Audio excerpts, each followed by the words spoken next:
I have a lot of memories from when I was a child. One that's always stuck out to me though was when I was about 10 years old and I was in school and I struggled.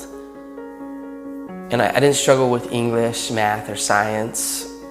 I struggled holding still. And I would try to listen and focus and process ideas, but I couldn't help myself. And to be honest, I would sit there and then I would just start tapping. And the students in the class would look at me and they'd say, "Hey, stop tapping." A lot of the time, I didn't even realize I was doing it.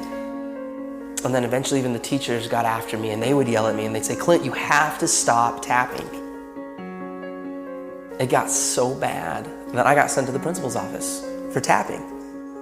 And he said to me, "Okay, maybe when you go back to class, just try sitting on your hands." And so I did. I went back to class, and when I felt myself starting to tap, I did this. I sat on my hands.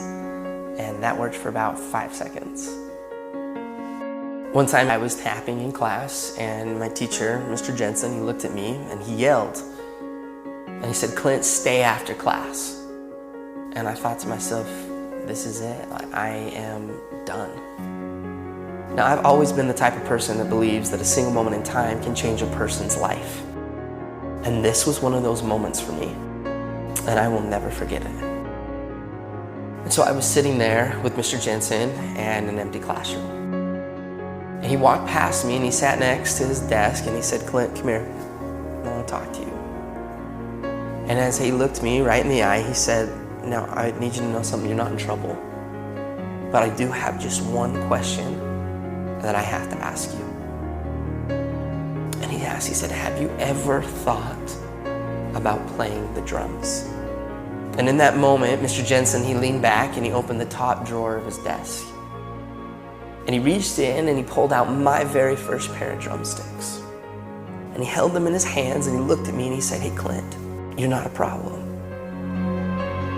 I think you're a drummer."